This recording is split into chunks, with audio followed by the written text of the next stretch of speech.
மலரைத்தானே நான் பறித்தது, கைமுள்ளின் மீது ஏன் விழுந்தது?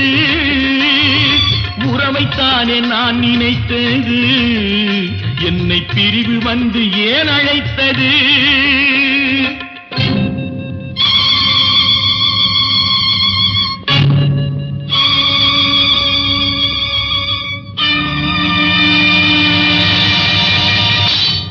எழுதுங்கள் என் கல்லறையில் அவள் இரக்கமில்லாதவள் என்று, பாடுங்கள் என் கல்லறையில் இவன் பைத்தியக்காரன் என்று.